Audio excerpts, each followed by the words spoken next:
The following segments are pre-recorded and sponsored by Longworth Productions. Preparing for storms on Triad Today.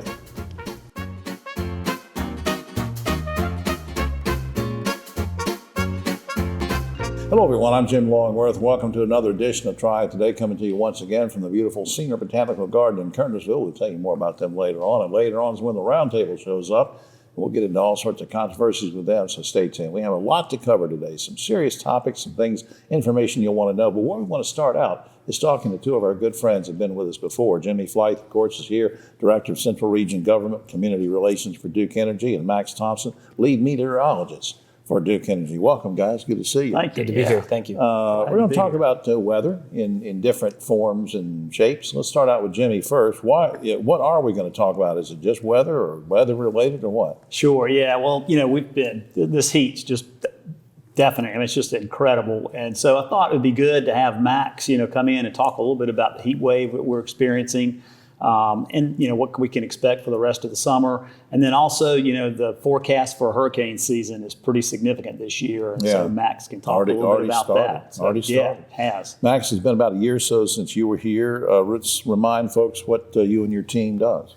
Well, yeah, it's a pleasure to be here. My name is Max, lead meteorologist at Duke. We have a very small team at Duke Energy, mainly responsible for forecasting the weather across all of Duke's jurisdictions, but including the Carolinas. Heavily involved with finding out what kind of customer demand we're going to have every day going out for 7 to 15 days. We're monitoring severe weather and letting people know when that next storm is coming to keep people prepared for possible outages. What are we seeing in the foreseeable future? What do we have coming our way in terms of storms and hurricanes and things like that? So over the next few weeks here in the month of July, I think we're going to ebb and flow, but the moments that we see those extreme heat coming east, I think are going to keep happening, where we're going to see highs peaking in the low to mid 90s. I think we're going to continue to see, as those fronts move eastward, we're going to see more severe weather threats in July and August. But the big thing to take home for your viewers for the remainder of the summer and even going into September and October is the extreme heat that I think is going to be paramount this summer, where we're going to continue to see the threat of mid 90s across the Carolinas, even upper 90s and lower 100s in some spots. That can be scary, especially for, I'm an elderly guy now officially, and it's rough on people with respiratory problems and everything else. So with the information you're sharing is really important. How do you, let's build on that for just a second. How do what you do and your team do help Duke Energy as a company, and how does that translate to helping customers? Well, the one thing that we're really going to be getting into this year and beyond is forecasting not only the weather, but then how the weather translates into how our customers are going to respond to the weather. So when it gets really hot in the summer, we have to project our load. We have to know how much demand we're going to need to account for every day. The meteorology team not only focuses on the weather forecast, but then also is responsible for driving the load forecast, which then goes downstream to so many different functions across the company in how we plan and prepare how our users and our customers are going to use air conditioning. Yeah, and we were saying off camera before we started doing the show how I've noticed, that when there is an occasional outage, it seems like it's right back up pretty quickly. And that's a good tribute to you guys with some of your, smart technology and stuff? Yeah, self-healing teams, they're working. We've installed them. We've talked about it a few times on the show. Yeah. And they're saving outage minutes for I want to get some closing thoughts from you, Jimmy, on this topic, and maybe incorporate in that a couple of tips you might want to give people for preparing for the storm season. Yeah, well, a couple of things. With this high heat, customers are going to see higher bills. Our air conditioning units are working hard. Duke Energy's got some great tips to help folks, try to think about how they can save energy. We could do a whole show on that. Yeah. And then too, thinking about the hurricane season that we've got that's coming. Folks need to take it seriously and think about having a plan, because you might be without power for a few days. Absolutely, and be prepared on that. We just have a couple seconds left, but I can't resist this. Max, I think I told you a year ago or so that back in the early 70s, I was a TV weatherman, and this is how much I knew about weather, and this is how much Max knows about weather. So I think you can safely say you're not threatened by me, are you? No, I'm not. No. Well, you shouldn't have agreed that quickly. Up on screen, please visit this, duke-energy.com. Lots of good information about what's going on. These guys do a heck of a job, and I'm not just saying this because they're sitting here. I've said this in private too, and keeping it safe and having the energy going and reducing those outages. Thanks for all you guys do. Thank you for having us. We'll be right back after this.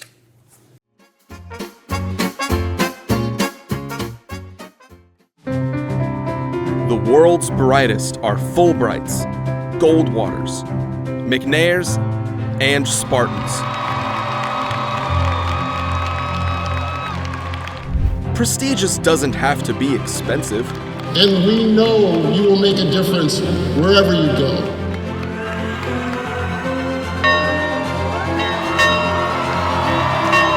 UNCG. Find your way here.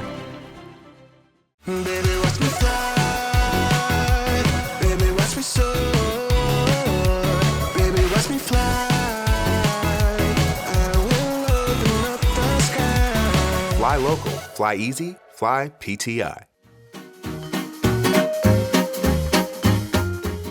Back now on Triad Today. TJ, if we can show a wide shot, just for folks that have never watched the show before, there are two people here.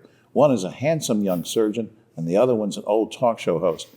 I won't tell you which one is which. But on my right, Dr. Joshua Rickey. He's a surgeon with Novant Health Salem Surgical Associates and just came from doing some surgery. We're taping this on a Wednesday, and we fit in his schedule here. Thanks for being here. Thank you for having me. And you told me before you're from South Carolina originally. Mm-hmm. Folks have moved up here not too long ago, right? Yeah, about a couple years ago, but yeah. All right. Now, in general, let's talk about bariatric surgery. Let's remind people, what is that?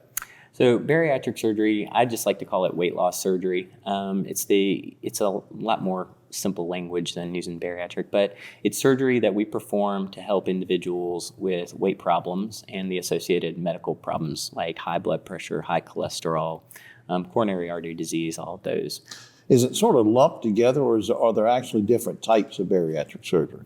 So there are multiple different types, and over the years, from really about the 1960s when bariatric surgery kind of kicked off to its development and where it is now, there have been multiple iterations.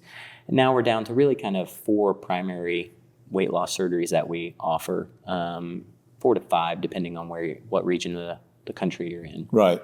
Now, how do you determine when a patient needs bariatric surgery? So patients who are good candidates for weight loss surgery tend to be individuals who have medical conditions, which can be something as simple as joint pain or back pain associated with their weight, or those that have other medical problems like high blood pressure, high cholesterol that are leading to significant issues. Diabetes is one of the common things that we see patients for to help them cure their diabetes or improve their diabetic control with weight loss. What's the recovery time generally? I know you said there's different types of surgery and maybe there's a big variance in recovery time, but in general, how long does it take? So for all of our cases with our group, patients stay in the hospital one night. They typically go home in less than 24 hours. Wow. And then most individuals, when you talk to them, they're up and walking the day of surgery. We'll have, they're doing laps in the hospital. We use an advanced recovery technique called enhanced recovery after surgery, which means that we do different pain medications and administer different medications in different manners to help patients get back to feeling more like themselves sooner. So they're back to their normal activities a little bit sooner. Now, any surgery you're going to take some time to recover from, but for you to feel kind of energy level better, you're probably talking about 2 weeks. Well, now, what about any new techniques or advancements in use of equipment, things like that? Because some people have heard, stories in the past, 30, 40 years ago, what's going on now, what's going on? So, good question. Right now, our program is an all-robotics program, and we're currently the only all-robotics program in the Triad. And what that means to individuals is we use the most advanced opportunities and techniques out there using the robot to do our surgery. So that means small incisions with more precise control and better visualization so patients hurt less, recover quicker, and have a safer surgery. Yeah, because in the old days, there was major surgery. It was, bigger incisions, longer recovery time. So you really abated that problem. Overall benefits of bariatric surgery, if you had to sum it up? Well, probably the one thing that resonates from patients the most is their self-confidence. I was talking earlier to people about the fact that, there was a lot of stigma that went with weight in the past, and individuals suffered from that, and their self-confidence suffered, and there was a lot of depression associated with that. And the best thing for me is when I walk into a room after the patient's had surgery and lost weight, and they're just smiling ear to ear and so excited because they've never felt this glad with how they look. Do you see results fairly soon? So yeah, in average, I'd say most individuals are losing 13 pounds at a month, and somewhere between 10 and 13 pounds. And then from there on out, it depends on what surgery was performed and how well the patient takes advantage of it. All right, well, that's just great. I hope you come back sometime because I want to ask you what led you to a career in medicine and surgery, and because I'm fascinated by those kind of things. So you promise to come back sometime? Love to be back. Up on screen, visit novonthealth.org if you would, and you can also call Salem Surgical Associates directly at 336-765-5221. Dr. Joshua Rickey, thanks a lot. Thank you so much. We'll be right back after this.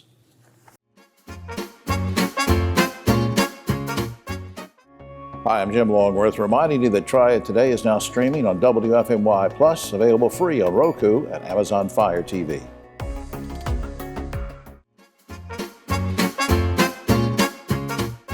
Back now on Triad Today. Always glad when this young lady can stop by. She has been a visitor to Triad Today for many, many years, and she does a lot of great work to help a lot of folks. My good buddy, Tempe Albright, Manager of Skills Training for Goodwill Industries of Northwest North Carolina. Welcome back. Thank you. You sent me an email, said you want to talk about the skills gap. So let's talk about that. What exactly did you mean by that? A lot of the jobs out there today are needing certain skills, certain certifications. Like, for an example, HVAC. You need the certification to actually work in that. So if you're working on, not just anybody can walk in and work on an air conditioning system, they've got to have the skills to do that. I get that. Now, what is Goodwill in general? What's Goodwill doing to address the skills gap that you're talking about? Well, we're looking at the occupations that are in high demand in our area and looking at short-term training so we can get folks the certifications they need to get a job. And if they want to continue to get more education to move up in that industry, they can continue That's that an too. interesting point because it's not always just somebody that says, I want to learn a skill. It can be people that already have the skill. Maybe they want to go for a promotion. Maybe they want to go higher up in that field, right? Correct. And we just completed a forklift training, and 2 of the students were employed, but their employers sent them over so they could be forklift certified. I'm thinking about what I want to ask you about is advantages of going through this. Now, a lot of folks say, well, we do workforce development, or we do this, we do that. If they go through Goodwill Industries, Northwest North Carolina, you even have, didn't you tell me one time you have a scholarship fund or something? What are some of the advantages? Yes, Goodwill has their scholarship fund. We partner up with Forsyth Tech to take advantage of their scholarships. NC Works scholarships, and I'm going to send the student to the location that's going to help them out the most. Sometimes they're a little extra for stuff, right? And go that route. And we have partnered before with our other partners and making sure that person also gets like childcare. We can help set them up in that area too. Yeah, because sometimes that can be a barrier to say, Tempe, I heard you on TV, but I have a young child. I really can't afford to do training, and let's see you help with that too. Yes. While they're doing the training, Goodwill helps. That's right. What about, give me a couple examples. You mentioned, heating and air jobs and the air conditioning jobs. But before I let you get away, give me a few examples of things that you can train people for that are jobs that might be in demand right now in this area, where somebody gets trained, they can go right in there and start earning some money. Give me a few examples. Well, our newest job is our distribution and logistics training that we're doing in partnership with Second Harvest Food Bank and Forsyth Tech. The training is held at Second Harvest, so they're getting real live experience in a real warehouse. Yeah. And we're needing employers to take on interns. The part of the training is internship. Boy, that's important. It is. People to learn, on the job and get their foot in the door and that kind of thing. That's just really invaluable. Before time runs out, let's remind everybody how and why we should all support Goodwill's mission through donations. Talk about that. Yes, 88%, 87% of what you donate actually goes back to the mission. And the mission is to help people get employed, which also helps employers find employees and just help the community. Right, and a lot of those donation people say, well, I've got some old clothes laying around, but they're in good shape, or I've got some furniture or whatever, and you bring them in, and then Goodwill takes them and puts them in the stores, the Goodwill stores. People come in, find some great bargains, and the money that the proceeds from that go into programs like what Tempe's working on. And it all goes around full circle to help everybody, helps the whole community. Up on screen, Goodwill, NWNC.org. I please hope you will check that out. Tempe, thanks for all you do, my friend. Thank you. Enjoyed it. All right. We'll be right back after this.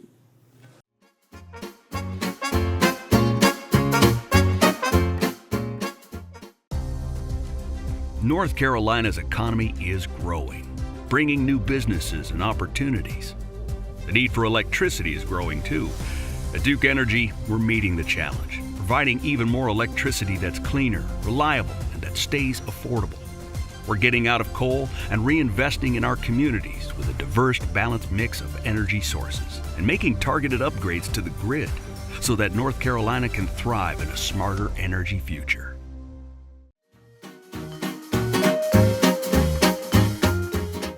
Back now on Triad Today, time to talk to Mr. Theater, who is, even though you have recently officially retired, you still help folks around the theater, and we're going to continue to call you Mr. Theater because you'll be on the round table from time to time. Sure.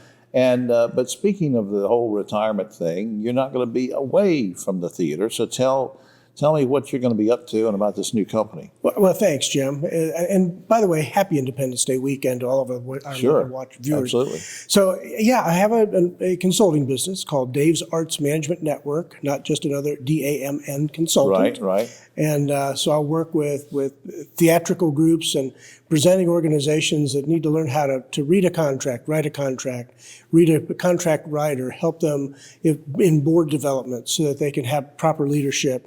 And help their leaders kind of help determine the path that they want to take for the next steps. And that's really what my organization does. Can these be small community theaters to really large venues? It could be community theater to municipalities to nonprofit organizations and virtually anything in between. I'm currently working with a large nonprofit organization and then also a municipality. And I'm also directing Kelly Swanson in her Pride's Hollow how show. about that? So I'm actually back on the artistic side just a little bit as well. Busier now than you were before you officially retired. Yeah, maybe. Well, I don't think so. All right, let's talk about, since you're still sort of helping to represent the theater on this, let's talk about some upcoming performances. Sure. Killer Bees, and I looked this up, it's Beaz, but I don't know anything about it, Friday, September 20th. So Killer Bees, the guy's name is Truett Beasley. Okay. And he said he was called that because his parents didn't like him. Very funny fella. He's a comic, and he'll have a couple of other comedians with him. What's interesting is this is the very last COVID postponement that we have at the High Point Theater. Yeah, you had to move a lot of stuff We around. moved a lot of like things. A Rubik's Cube magician during the COVID Yeah. thing. It was Tannehill Weavers, Thursday, September 26th. Yeah, now these guys this is an amazing Scottish band. This will be their fourth time with us here at the High Point Theater. I presented them a couple of times in other places as well. They are just so much fun. And get your kilts on and come on out. That's right. And I don't wear anything under my kilt. Ooh. No, I don't mean that. I don't mean that. And never mind. I know what I was going to say, because I just said Tannehill Weavers on a Thursday. And, some folks might be thinking, hey, Dave, I thought maybe y'all just did weekend shows, but there's something going on all the time, right? All the time. Yeah, we're packed. Yeah. And so we'll give the website in just a second so you can see that. Peter Noon, Saturday, October 12th. Oh, gosh, the best of the British invasion. Peter Noon and Herman's Hermits. Mrs. Brown, you've got a lovely daughter. And I'm Henry VIII, I am, and on and on and on. He wasn't one of those screaming rock and rollers, so he still has his voice. Yeah. And he's an absolutely remarkable and fun person. He came in sort of during the British invasion and that whole wave after the Beatles. Yeah. Herman's Hermits. And he did a couple movies. He did. William Lee Martin, Friday, November 9th. Who is he? William Lee Martin is an amazing comic. Now, he's from Texas, so it's sort of a cowboy comic, Okay. but he doesn't really want to be called that. But this is a cavalcade of comedy.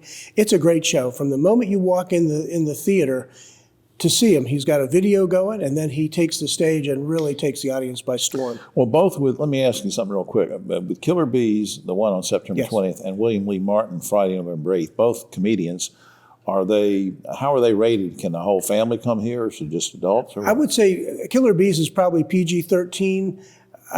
William Lee Martin is probably PG-13 as well. I wouldn't take really, really young children to that. Right. And then we have the Karen show in January with Karen Mills and Karen Morgan. That's going to be a lot of fun. And then I had already previously mentioned Kelly Swanson. Right. So those 4 comedy events, and you can bundle those as well. Oh yeah, okay. So if I like comedy and that's my deal, then I can get tickets for that. Yeah. Speaking of that, up on screen, if you want more information about all these different performances, highpointtheater.com. Be sure to put in 2 T's there, highpointtheater.com. And for tickets, call 887-3001. That's the way to do it. And will you stay over for the roundtable? Be glad to. All right. Thank you, Mr. Briggs. You're welcome. Mr. Theater. We'll be right back after this.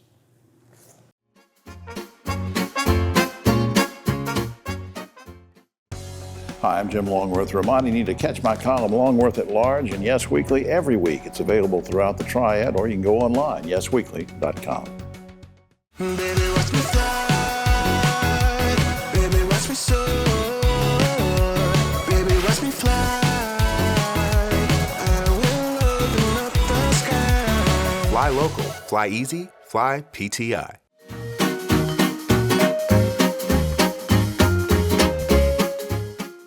Back now on Triad Today, just about time for the roundtable, but a quick shout out to our good folks here at the Senior Botanical Garden in Kernersville. It is a beautiful place all year round. You can rent the facility for various functions, and we have a function right here. It's called the roundtable. On my right, but always the political left, Ogie Overman's here. Dave Briggs, Mr. Theater, who was here earlier, and we held him over for the roundtable. And our special guest, Bob Shackelford, former president of Randolph Community College, now has his own institute for leadership, isn't it? Leadership training. Yeah. We need to teach these guys some leadership. All right, here's the first topic, guy, and it's kind of a sad one. Earlier this week, North Carolina U.S. Senator Tom Tillis said President Biden is unfit to be commander-in-chief. He should step down now from his job and from the campaign. Can Biden bounce back, or should he drop out, let someone else take on Trump? Ogie. Well, what do you expect Tillis to say? I mean, I wish we'd quit talking about it. This too shall pass. These things happen in campaigns. If he stumbles against, say, if he does a town hall or a press conference or an interview and arcs out, yeah, maybe it's time to think about it. But now let's just get back with the program. Dave, isn't it time already? Or? First off, happy Independence Day. Secondly, they've been hiding Biden since 2020. This is not new. It just happened to have expressed itself in a debate. He probably needs to be replaced, but I think it may be well too late. Bob. Well, one man told the truth weakly. The other man lied vigorously. I think it's much more complicated than that, and I think he has to come out and give some interviews without the teleprompter. All right. Donald Trump recently, speaking of Trump, he recently proposed that state and federal government should stop charging income tax on tips, for restaurant workers, people in Vegas, wherever. Good idea or bad idea, Ogie? Where'd he pull that out of? Well, he was in Vegas at the time. Who's ever heard of that? Yeah. I don't know. I don't care. If he said it, it's wrong. Dave, what do you think? No. Well, that's not an entirely bad idea, but folks who work in the service industry, especially with restaurants, only get paid half of what the regular payment is. Right. So perhaps half of that should still be taxed, and then beyond that, it's not. Or the other way around, they get taxed for that what's overward. Bob, you've done a lot of stuff with workforce development over the years. What do you think? No tax on tips? I think the whole tipping thing is becoming an issue. It wasn't long ago that 15% was standard. Now you go ask for a cup of coffee, they turn it around. Customer service is going down, tipping is going up. It's the employers are making the customers pay the employees. I've had somebody give me an iPad and said, check whether you want 15, 20, 35, 40%. I'm going, wait a minute. I didn't sign it. Where's nothing? No. A number of European countries now allow 16-year-olds to vote, guys. Do you think 16-year-olds are mature enough to vote? And would you like to see the United States lower the voting age? Okay. I don't think so, Jim. I mean, I think democracy works best when more people are involved, but I still think 16 is a bit immature, and you're just not developed yet. All right. I agree 100% with Ogie. I know that might be a shock. All right, Dave. So, I mean, I had 3 children. When they were 16, they weren't ready to vote. Okay. Dave, you didn't develop until yesterday. So, now, what do you think about this? Age 16. I'm beginning to wonder if 50-year-olds are mature enough to vote anymore. I don't think 16-year-olds, I think 18 is a good cutoff. The Iowa Board of Education now requires teachers to inform parents if their child has changed his pronoun while at school. Would you like to see North Carolina enact the same requirement, or would that violate a child's right to privacy? Mr. Overland. Well, first of all, that's not the teacher's role to do that. I mean, they have enough on them already. I don't know if a kid, eventually the parent is going to find out. I mean, somehow, either they're going to say, look, have a heart-to-heart talk with the parents, or they'll find out through a friend or whatever, but Right. not the teacher. Dave. I sure don't think you can dictate what the teachers call and tell the parents what the child does. If it's something that happens in the classroom that they really need to report, maybe. Bob. I think the role of parenting, responsibility of parenting is so profound and awesome that I don't think society ought to conspire to keep important information from parents about their children. Full disclosure on that. Absolutely. All right, the Southern Baptist Convention has voted to expel a Virginia church for allowing women to serve as pastors. Should churches who discriminate based on gender or race lose their tax-exempt status? Ogie. Absolutely, 100%. Get them out. All right, good quick answer there. Dave, what do you think? I still don't believe that the Southern Baptist Convention is doing this. I don't think they need to lose their nonprofit status, but it's egregious. Bob. I don't think that that ought to be handled with taxes. I think it's the wrong decision for Baptists. I think where the tax thing comes in is all these churches trading in preaching the gospel for preaching politics. All right. Amen to that. Finally, speaking of Virginia, Virginia has just lifted a 45-year-old ban on psychics who charge a fee for telling fortunes. Here in North Carolina, psychic readings have been legal since 1999. Guys, have you ever been to a psychic, or had you had your fortune told? Ogie. I have at a You did. steampunk party one time. It's just your as a fortune told. kick, you know. I mean, Yeah. you don't take it seriously, but All right. the girl needed $10, so I gave Well, her. we don't She want to said- go into why you gave her. Dave. I knew you were going to ask this question. Ask the palm. That's right. Bob, have you ever been to a psychic or had your fortune told? I've never been to a psychic, but I've had a number of people warn me about things and tell my fortune, and darn if they weren't right.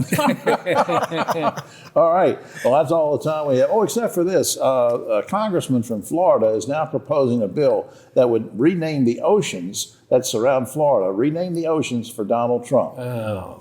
Talk about a deep state. See, the ocean's deep, and Yeah. that didn't make any sense. We'll be back next week, I think. I'll have to ask Ogie about that. See.